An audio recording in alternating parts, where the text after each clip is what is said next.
Welcome, everybody, to the PLAAY-Not-Con 2020 Game Bling webinar. Keep that alone for Play. Sam's running the board, and we have our special guests today. First of all, before we let them introduce themselves, let's just establish the fact, what the heck is Game Bling?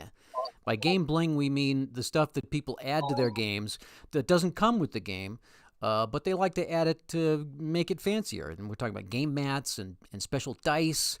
We're talking about 3D tokens, all kinds of goodies that people add to their games to make them more fun to play. So now that we know what Game Bling is, let's have our special guests sign in, please, starting with the man in the red shirt in the upper left-hand corner of your screen.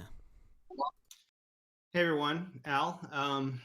Good to be here. Happy to talk about something that the three of us talk about a lot, which is all the stuff we're adding to our play games on pretty much a continual basis, and we get to share a lot of it with you guys. So I'm looking forward to talking about it. Give his last name. Next. I assume that's me. My name is Bob Hansen, and many of you know me by the cards that I've done, special cards I've done for various play games. And I'm very excited to talk about that and other types of bling that I use quite a bit in my replays. All right. Hi, everyone. I'm Travis Jansen. Been with the Play community about, say, 7 years, back in 2013, when I came over to join the Play universe, trying to get away from one of the other major players in the baseball board game market. I'm a programmer, website developer by trade, which helps me do this bling stuff. I'm a maker also, so I do a lot of making and crafting, and just really gets me into the hobby. The funny thing is, one time Al asked me, have you ever bought a board game that you didn't bling out before playing it, or do you own any games you haven't blinged out? And I could really only think of one, because it doesn't have really any components in it, and that's Friday. So other than that, pretty much every game I have is blinged out, and we're going to talk about how we do all that coming up here. So, in addition to being a gamer, Travis is also a camper. He's calling from his campsite in northern Wisconsin. Just, you're wondering, what the heck? He's sitting in his car. What's going on? Yeah, he's on a camping trip and took time out of that to join us for this webinar. Appreciate that, Travis. Okay, so let's start by talking about the psychology of bling. Specifically, why are some people so passionate about adding bling to their games, like you guys are, and some people don't really have they're not feeling it. Anybody can jump in as they want. Yeah, I think I thought about this question, and I really broke gamers down into two types. There are ones that care mostly about function, and they really don't care what it looks like. They'll scribble their cards on note cards, and they're totally fine with it because the game does what they want, And then there's ones that are into function and aesthetics and immersion and all those things, and the immersion factor really enhances their gameplay, so that you're not just looking at a board. You feel like you're at the ballpark, and you feel like the umpires are looking at you, and you feel like all these things make you feel like you're there, as opposed to just playing with cards and dice. So I found that interesting, that I think those are the two big types of gamers that I've seen. Bob? So for me, I got into sports games at a young age, but not with APBA or Strat. For me, it was things like, O.J. Simpson's Talking Football or C Action Football. games that had, you know, fields and scoreboards and lots of tokens and just cool tactile things to handle while you're playing the game. And so as I got older, then I started getting into games of, you know, people have seen from my YouTube channel that I really don't keep up to date anymore. Played a lot of strategy games, war games, again, with lots of bits and pieces. So when I returned back into sports games, it really is just pretty much, you know, 8.5 by 11 game boards on cardstock and black and white cards. And, you know, given the economics of the sports game market, that's typically what you're going to get. And if you want to make it look better, you have to do it yourself. So for me, you know, so Travis talked about his background. I did not have a maker background, did not have a programming background. Pretty much just knew how to do things in PowerPoint. So I had to teach myself like Adobe Suite products. You know, so it was cool. I taught myself Illustrator and Photoshop and how to do all this stuff. So, you know, that became a hobby unto itself, just learning how to do new game boards, or eventually, you know, getting into 3D printing, which has been a blast. So for me, it's, you know, I do agree there are two different kinds of gamers, but for me, if you've got the time and the inclination to go ahead and add color, add more to it, it just adds to the hobby. It enriches the hobby. Of course, that's less time for playing the games, but honestly, I'm happy if I'm spending half of my time playing the games and half of my time's on the forums, answering questions and creating bling. Then I'm happy. It's all related. You know, it's all, you know, part of the same universe. Yeah, and I follow a lot with what Al is saying. Al really drives home the point that the games that have the bling in it really are the ones that make you happier to play it and get you more immersed into it. And for me, it's almost I enjoy the process of making just as much as playing, if not more. There are so many card sets I've made for play games that have gotten played for like 2-3 series of games, and then I toss them away and don't play them again. But it's because I want to design something else. So sometimes the design process and what I go through in designing these cards is more fun, and so that in itself becomes a hobby too, alongside just the actual play of the game. So each of you guys are pretty involved in making your own bling, as opposed to like somebody who likes to buy it extra or find it extra. You guys actually create and manufacture your own stuff. So let's just have a quick around the horn. Your all-time favorite piece of bling, and I'm thinking it'd be something that you made yourself, but you know it might very well be something that you got from somebody else. So what's your all-time favorite piece of bling and why? Well, I'll start, I guess. And it's not something that I actually created. Actually, I think the game mats, the foam game mats that we've been doing, has been a game changer. And to be honest, the one that Ed Ferris did for History Maker Baseball was a huge game changer. And some of the stuff that Al's done, he's done a phenomenal job. Like the red, white, and blue racing ones, I use those all the time. And I don't think anything that I have out there immerses me in the game more than those game mats, to be honest. So for me, that's pretty much my favorite one. So for me, I think, and this, Travis and I have talked a lot about this. What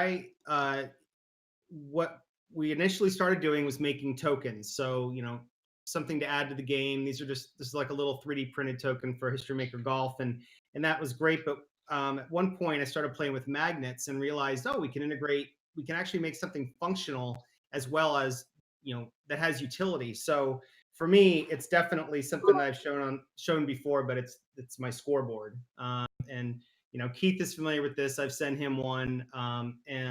You know, for those of you that are getting into 3D printing, I highly recommend it. I highly recommend you check out magnets, because all these things are just all works on magnets. So to actually, you know, get a spinning wheel, you don't need to really do much except put a couple pieces of plastic together with a magnet and you're good to go. Same with all these dials.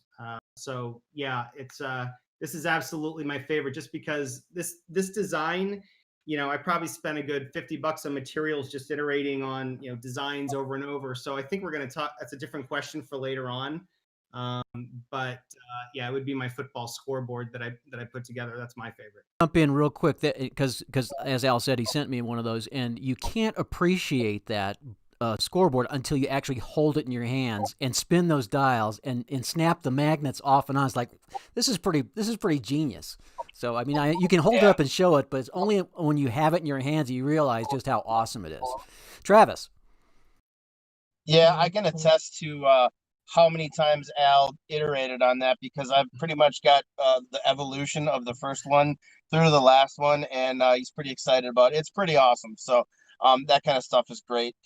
As for me, it's kind of a cop-out answer, but I'm really, really big on tokens, but more so like things that improve the functionality of the game. So I have a game called Space Hulk Death Angel, which is out of print, and you get all these expansions for it, but nobody makes any organizers or game like boxes for it. So I just designed a deck box that could hold all of the different expansions, keep them separate, and all of the tokens in there. And that kind of thing to me is awesome. Another thing why it's a cop out, because I have multiple answers to this, but like I created yellow TV driver holders for my red, white, and blue racing, so that when the TV drivers are there, I just set them in this tray and then move them around on the mat. That the little hockey holders that I can't remember the guy's name, but I made some myself, where you can move the lines around and restack them and stuff. All that stuff just adds to the functionality of the game, and just really makes it that much cooler. So all that kind of stuff that really allows the utility of the game to come out and really make it easier to play and less of a chore, and get more down to having fun with the game. That's my favorite stuff that I've made. All right, so we talked about game mats briefly. We talked about 3D printing here a little bit. We talked about card making. Let's kind of zero in on each of those three topics, and maybe add a fourth. I have sort of a fourth catch-all category, which is general bling, like custom dice or dice towers or trays, things like that. Let's just quickly go from one of to each of these four topics, and just any thoughts that you might have about it. And I'll throw out like a conversation starter, but feel free to take the conversation any direction you'd like to. Starting with game mats. So let's say I want a game mat for a particular game. What do I do? How do I start? What's the first thing I should do? I can field that one. I'm going to kind of steal Al's thunder a little bit, because Al's the one who is the genius behind the movement of the game mats. All of his designs are out there and available for download. So if you want a game mat, chances are there's one made for the Play game already, made by Al. They're fantastic. The detail's great. There's no errors on them. They're ready to print. The reason I hop in and say this is because oh yeah, sorry. They're on Al's got a goodies site. Al, you go ahead and talk about that. I'll jump in after that. No, yeah. So right on our Play Facebook page, hopefully everybody who's watching the stream is part of that community. The very first top post is my announcement for the Facebook community, and right in there is the link to the FAQ. And in that FAQ, there's a link right on the front page to a button that says game mats, score sheets, etc. You click on that, and you get to what's called my Play Goodies site, where it's organized by game. You find the game that you're interested in, and hopefully there'll be a folder called game mats, and I'll send it back to Travis. Yeah, there. Then what do you do?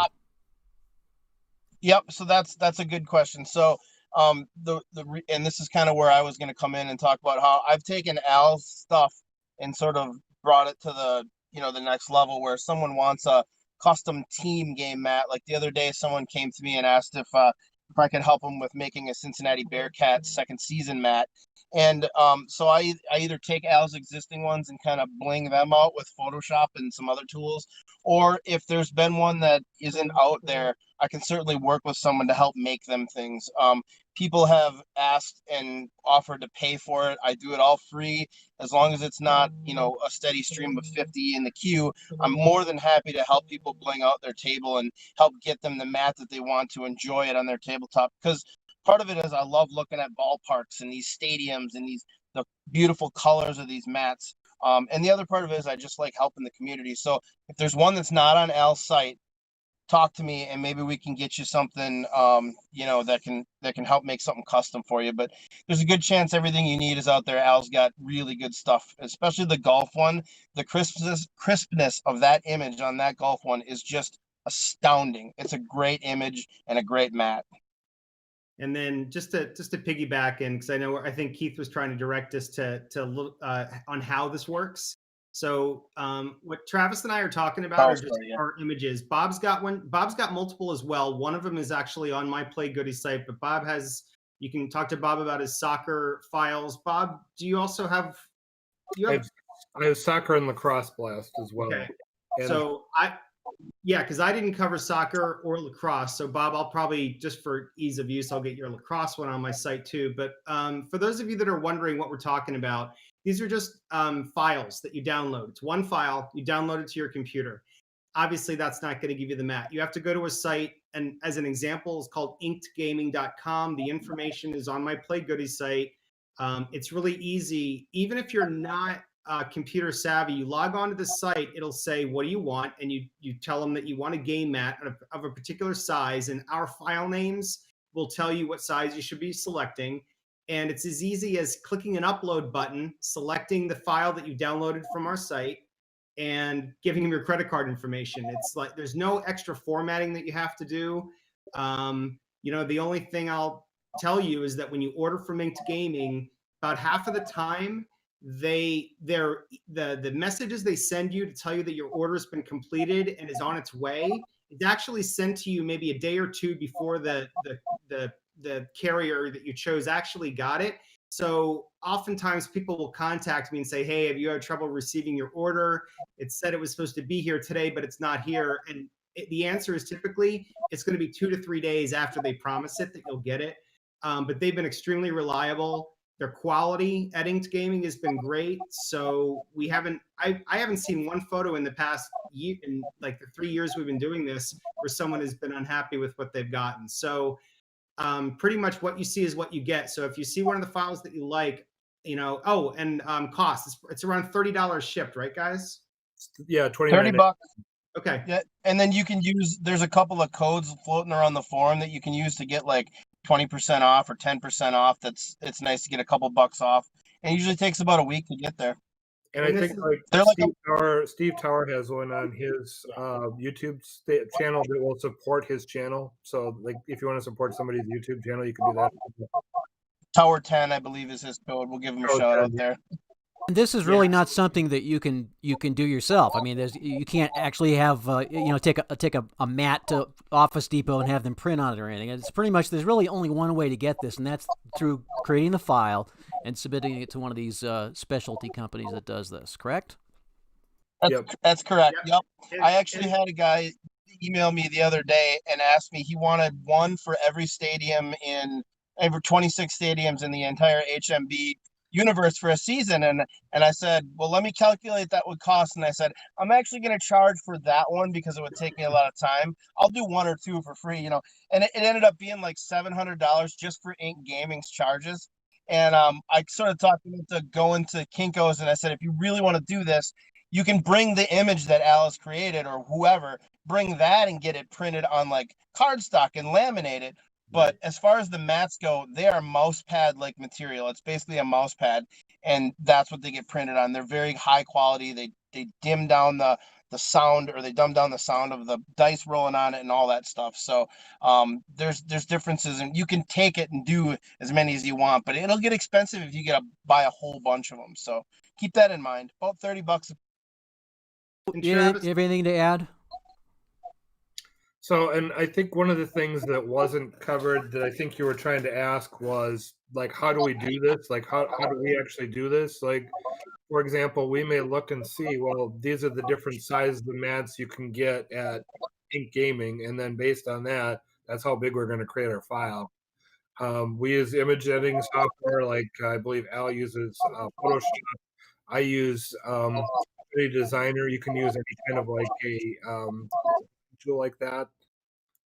They can help you with that. The designer tools are nice, like Publisher or Designer, or there's other ones that are trying to think of the Adobe equivalent of it.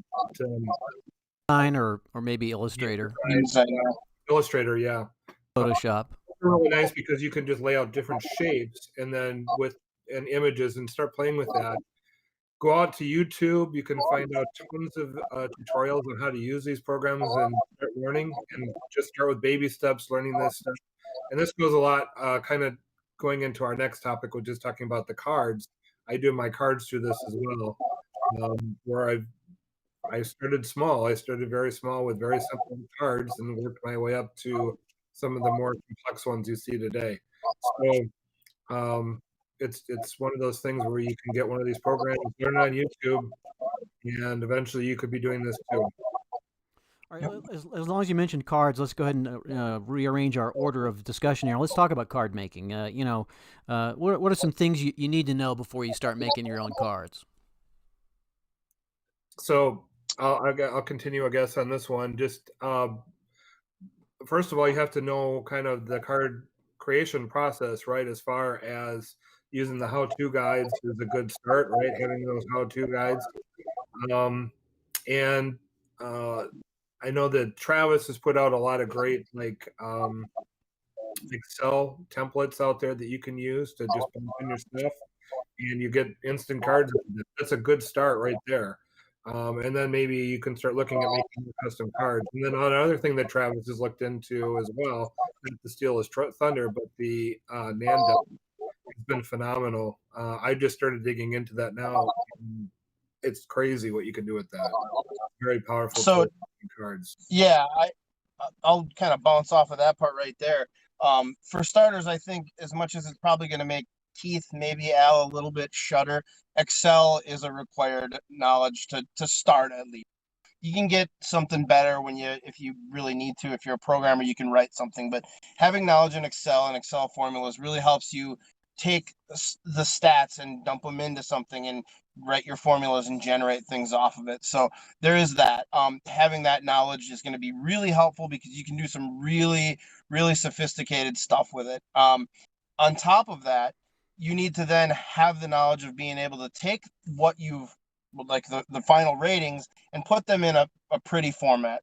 Al and I have both combined to make some of those Excel templates that are on the freebies page, but that will get you basic cards, and they're great and they do a good job, and you can play them on your table. But if you want to take it to that next level with aesthetics and do some of the really cool stuff that Bob has done, some of the really cool, interesting, like the All-Star Game sets that Keith has put out, those look really sweet. You either need to use one of his templates or go ahead and make one yourself and copy and paste what you have there and start tweaking it. So knowledge of Excel, as daunting as scary as it might be, I've seen people start with no knowledge and bring it up to a really good level where they can actually be really functional with it. So I would start with Excel and move on from there, in my opinion.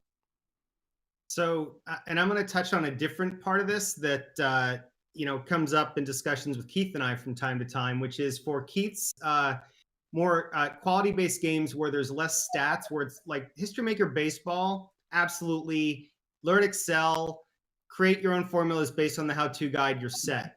Second season, not as easy.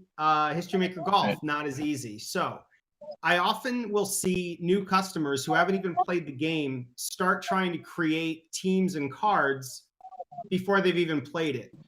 And I think that's kind of a mistake. What I would recommend, if you're really interested in getting into these games and creating your own card sets, is take the time to just play tens, hundreds, 100 games with it. Understand the engine, understand how it all works, and trust me, your card sets will be so much better for it. And or your second season teams, whatever it is you're creating, because, and I'll be honest, even I think there's still some secret sauce into even the games like History Maker Baseball that it's just, you just need to see how the cards interact with the game book to really understand how it's going to work. And then the last point I want to make on that is, for all of these games, there's no wrong way to do it.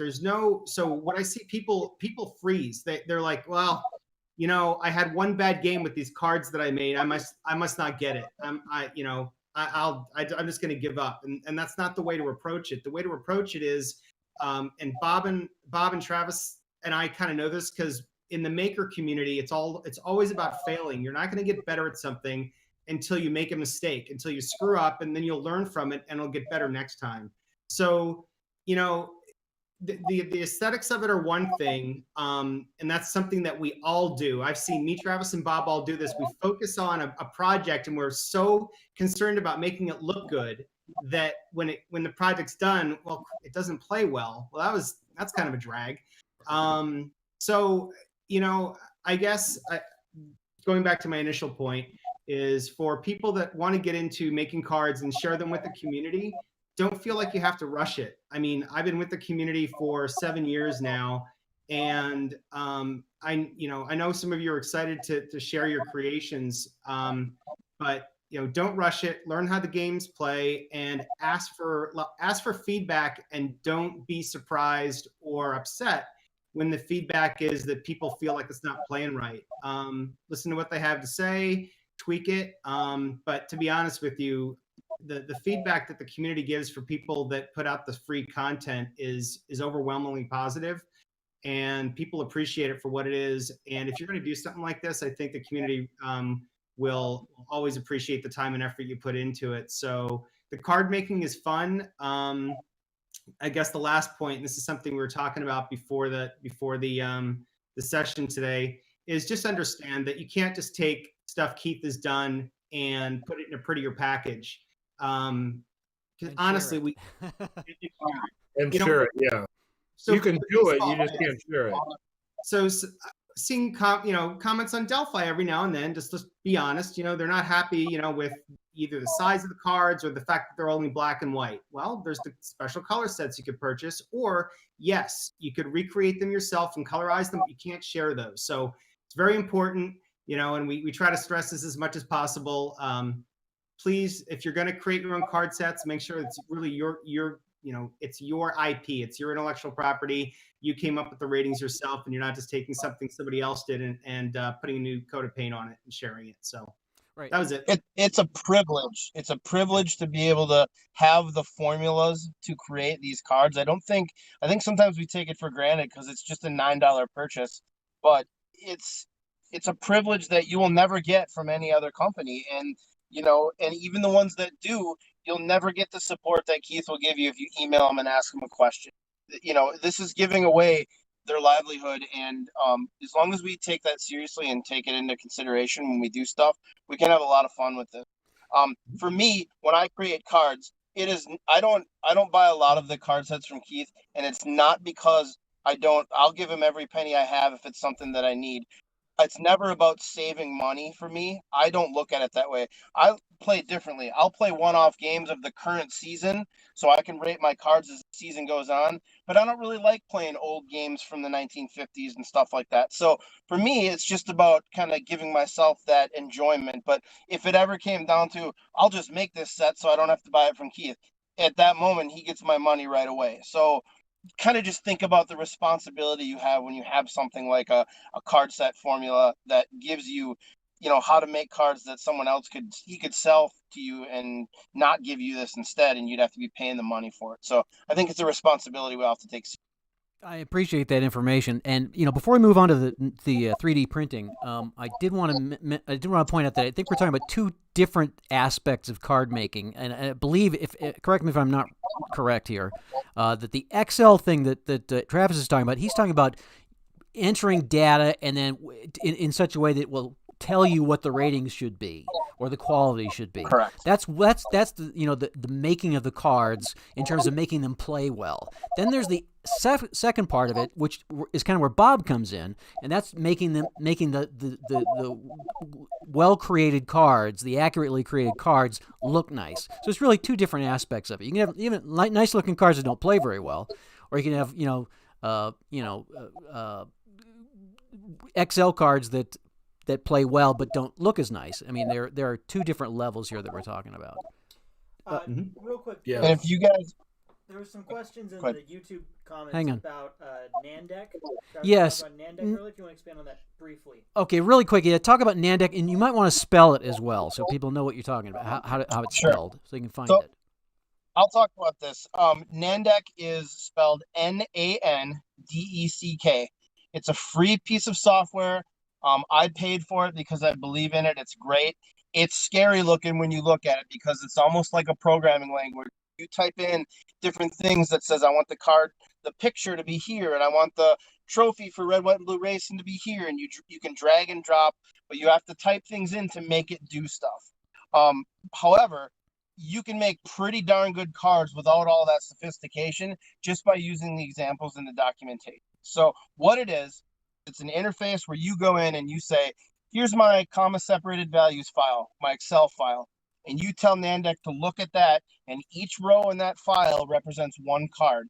And it will run through the cards or run through the rows, create the cards for you, and then let you export them into a PDF or print them. It gives you cut lines, it gives you coloring, it gives you everything. I've been able to recreate some of the cards from Keith's set nicely, and that's what the 500 set was created on, as well as the projection set. So you can do some sophisticated stuff, but you're going to have questions. I have no problem answering those questions, but it's not as easy as just loading up Excel and kind of using one of the templates we've already created for you. There's a bit of a learning curve to it. And to kind of piggyback on what Travis just said too, you can go even further than what Travis is saying. Travis is just making cards that look kind of like what Keith's, black and white cards do, but you can actually have like a template of what the background of your card would look like, and use that as an image as the background for each of your cards. And you can use other images that get imported into your cards as well. So you can put logos on there or symbols or whatever you need to put on the card. It's really simple. Cool. All driven from that spreadsheet. Yep. We got time for one more topic. Let's talk about 3D printing. And I really think that the 3D printing is we're just beginning to see the possibilities with 3D printing. Maybe you guys can expand. I mean, we have a 3D printer here. It's a real basic one. We don't do a lot with it, but I mean, I think you guys are really a little bit further along the path than we are. But I really feel like it's gonna blow up here in the next decade. What do you guys think? And your thoughts on the whole 3D printing, phenomenon. Okay, so first of all, you just mentioned that you've got one there in the house, Keith, and it's a basic one. Everything that Travis and I have done are on what you would call basic 3D printers that cost $200 to $300. So, it's really not for people that want to get into 3D printing. You've seen what we've done on the photos on the Facebook page.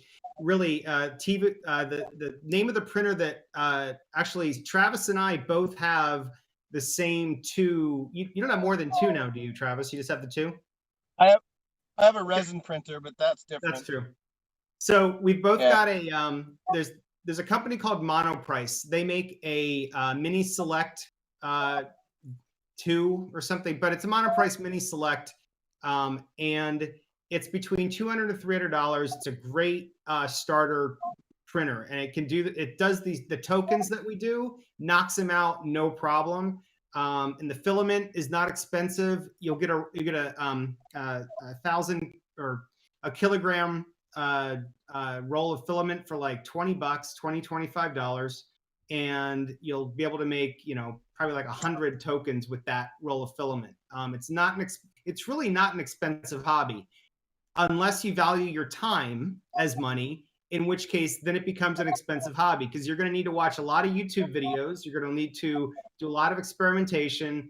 You're going to have a lot of failures. So yes, it's only $200 to $300 to get into the hobby, but it's going to be many, many, many hours and blood, sweat, and tears and frustration to finally get a finished product. So you have to be willing to make that trade-off, but it's fun in the process. But there have been many times, speaking for myself, I'll let Travis talk to this, where I've had to walk away from the hobby of 3D printing for weeks, even months, because the last experience I had was so disappointing and so frustrating. It's like, okay, I have to walk away for a while because I'm not getting anywhere. And then you come back to it, you figure it out, and you get back on track. So I guess my main point is don't be scared of it. If you like to tinker, it's not an expensive hobby. Don't let anybody tell you that it is. It just takes a lot of time. And it's only limited by your imagination. The cool thing is that to actually, there's two sides to the hobby. You can get the printer and just download files. There's thousands upon thousands of free downloads to just go ahead and print from me and Travis, for example. But then there's also the computer-aided design aspect of it, the CAD aspect. And I use a free program called Tinkercad.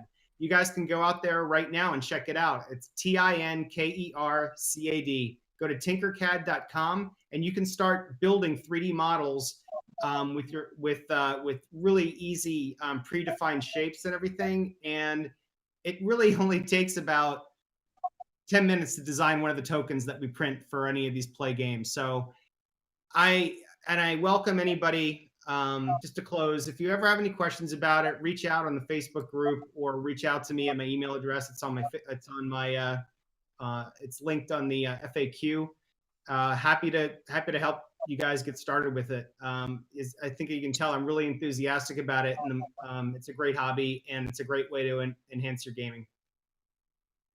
Yeah, I think you just got to make sure that you don't get too intimidated by it. It's like anything. If you want to learn woodworking, get a couple tools and learn woodworking. You want to learn 3D printing, get a 3D printer and start tinkering with it. It's how we did it. I knew nothing about it beforehand, and I think I turned Al on to the Monoprice Mini, and then he came back and turned me on to the TiVo. So it's the Monoprice Mini, by the way, I just checked. I think it's $197 right now. It's stupid cheap to get into the hobby. Couple rolls of filament, you can really spin out a bunch of stuff with that amount of filament. Then you'll get obsessed about it and have one for every damn color of the rainbow.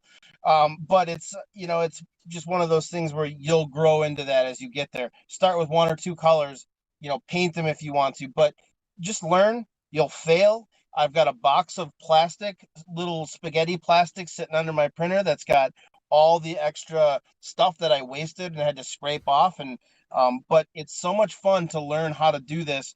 And it's so satisfying when you finally get that first token set that you've made for a game, or a game organizer where you keep all your cards in one thing. You can do so much with it, and the creativity that you have it's endless. It's only limited by your own creativity. Al will post something and then I'll look at it and go, well, I can make that better, and I'll do it. And then he'll take mine and make it better. And we go back and forth. And before you know it, we've got something really cool to share with the community. So, it's like Al said, it's more about the time than it is anything. I sell some of the tokens on my site, and it's not about the amount of filament that's pennies. It's about the amount of time I stuck in to try and get something right, and the amount of wasted plastic I have to get it to that point where I'm like, okay, man, if I'm not printing something for somebody else, I'm not printing for me. So you'll start to get into that and, enhance everything you do with 3D printing. And all of a sudden you'll be 3D printing jackets for your kids. It's just, the possibilities are endless. You can 3D print a jacket? Wow. I'm just kind of being silly, but to be honest with you, and I'll just share this quick story. I was reading an article a while back about a bald eagle that got its beak shot off by a hunter. And they actually used 3D printing to make a new beak. Wow. And then surgically glued it onto his beak and let it in the wild.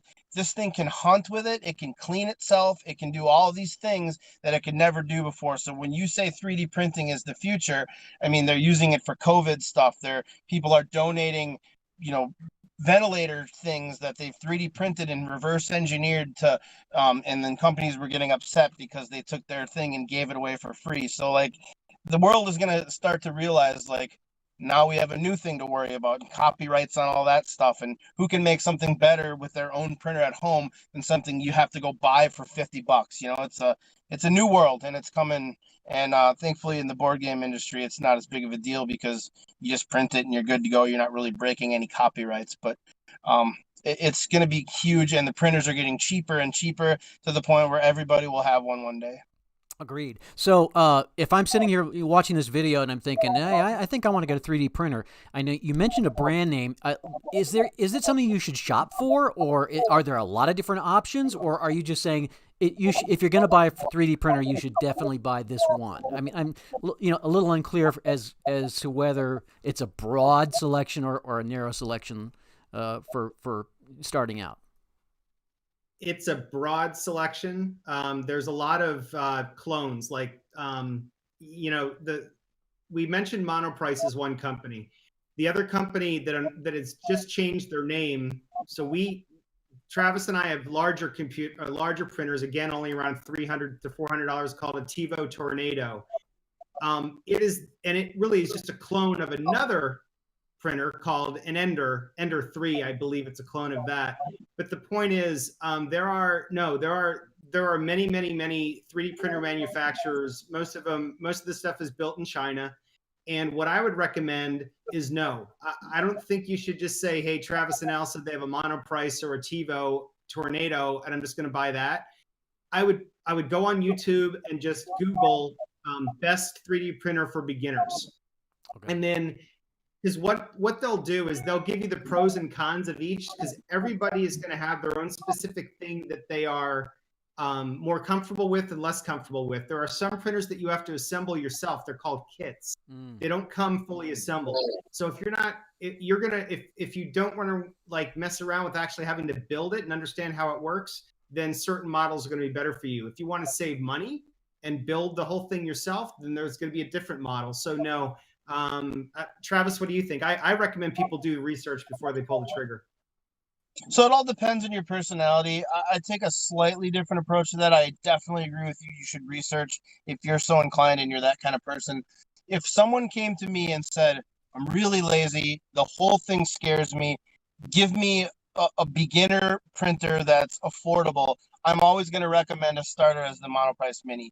And the reason I say that is because the accuracy and the quality of it is just phenomenal. I mean, it puts out great stuff. It's the easiest to get something from start to finish printed, and it's like $200. You can't go wrong. If you use it for a year, you've already got your money's worth out of it.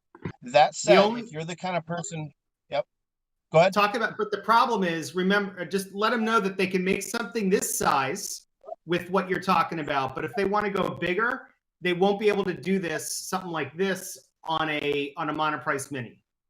That's correct. So if you're going to do something just like tokens or small little figures or whatever you want to do, that's within, I think it's a couple of inches on each side. The Monoprice Mini will suit you fine. You want to start going to make those big scoreboards that Al's creating, or he's actually got that thing he just showed was made out of 3D printed wood filament. Would you show that again, Al? Show that again, would you? Yeah. So that's actually plastic, but it's got wood in it. So when you sand it, it kind of gets a look like it's real wood. It's awesome. And it takes stain. And he 3D printed that. Yeah, pretty amazing. It's a composite of 70% plastic, which is all actually plant-based plastic, by the way. It's so research a little more into PLA. It's very earth friendly. And then 30% wood filament or wood particles, so that you can actually bring it out, print it, sand it, stain it, and it looks pretty close to wood. The ones I was making for Fury Hardball that actually I got the inspiration from Al from is once the new wood theme came out, I was like, oh, this is a perfect use for the wood filament, right? And that stuff is all 3D printed out of wood. You can sand it, and it looks really nice, and really matches the theme. So again, there's 3D printable metals. I mean, it's going to get bigger and bigger the more we start to engineer and iterate on this stuff as a society and as an engineering community. So we're just about out of time. I want to give everybody a chance to kind of sum up their thoughts on Game Bling, or maybe hits a topic that a point they wanted to make, but we didn't give them a chance to. So let's go around the horn. Let's start with Bob. Closing comments in a minute or two. So a few things that I didn't get to bring up. One of the things is when you're designing something, again, starting small, but starting simple, and also sometimes simple just happens to work better than some of these complex designs. I've designed some really complex cards and stuff in the past, and they don't look as good sometimes as, like, I have this card here that I made. This is something that's very simple design here, where I just have a logo on it and it's just color. That's it. So, I mean, it's really simple. And it looks good. It looks really good on the table. sometimes better than some of the more complex designs in the past. So sometimes it's just best to keep it simple and not worry about all the details. And one other point I wanted to make too is that PLAAY Games themselves has really stepped up their game in their cards. The soccer, bought the latest soccer set. It's absolutely gorgeous. The cards are just phenomenal for that set. So I'm really happy with that too. So, well, we had to up our game thanks to people like you, Bob. So we had to make those cards better. Right. yeah, Travis, how about you? Oh, you're just taking a swig. Sorry. Yeah. No, that's okay. I really enjoy this hobby, and I really like it when people come to this hobby and go, I want to do something like you did. And, they come and chat with me about it. I know Al's the same. We spend a lot of our Facebook messaging back and forth, showing each other stuff that we've done. So we like sharing it. We like spreading knowledge. I know Al's the same way. So please come ask me questions if you have interest in any of this. Please, though, when you do, check your expectations at the door that you're going to be able to come in and immediately create something, wowing and perfect and, right off the bat. You're going to have to spend time on it. I can't just flip a switch and teach you everything and you'll be ready to go do this stuff. But you have to put time in it. Same with 3D printing, with card making, with anything. And if you guys only knew how many iterations of like the 500 set that we did, or the projection set, or all those things where, we find errors and we find issues, like that stuff is part of the process. So if you're going to do this, check your expectations, be ready to do some work and to do some, searching on your own. And I'm very happy to share whatever knowledge I have with you. And come with me with questions, and I'm glad to share it. Al, you get the last word. I guess I just want to do a shout out to the community, like Patrick in Germany. I don't know if Patrick's part of this event today. I think he is. The woodworking that he does is crazy. The creativity that he's shown is insane. So I just want to be sure that people don't think that it's just the three of us that are doing this. So Patrick's doing it. Someone posted today, and I'm sorry, I don't know who it was, but in my Facebook feed, I saw that someone had a custom dice tray that they made that had like the picture of a golf course inside the cardboard box, or the picture of a golf hole inside the cardboard box. And I think it was something Tiger Woods box, but that was cool. But the point is, I don't want people to feel like they shouldn't be proud to share anything they do, homemade, hand painted, hand drawn. We get a kick out of it, and it actually inspires us. Like just seeing that painted golf course inside that box got me thinking about, what could I do with that, with that idea. So, Patrick, the person that did that, and I know I should be calling other people out for this too, but we're not the only ones doing this. We love to see the pictures. That's why I like Facebook better than Delphi, because I love it when you guys post pictures of your tabletop. It's one part seeing someone enjoy the hobby, because we love seeing people's excitement, but it's also one part, it's inspirational. Now I can riff off of that. I can use that in another idea. So this hobby, we're having fun today. We're getting to interact with each other, but for the most part, we're doing this stuff by ourselves. So the opportunity really to share it is with those photos on Facebook and our stories. So I just want to tell the community to please keep sharing, because it really, it benefits everyone. So that's it. Awesome. All right. Well, thank you guys for joining us. Appreciate it a lot. I think a lot of people learned a lot of cool stuff about Game Bling here in this 50 minutes we were able to spend. So from here, we're going to close this video out. We're going to return to the Facebook group page. We will do a live stream, which will sort of kick off our Yellowstone National Golf Play Gamer Open. Give you a couple of last-minute instructions, a couple of tips, and that will happen right at 12 noon Mountain Time, so we're about 8 minutes away. So thank you guys for joining. We'll see you on the Facebook group page.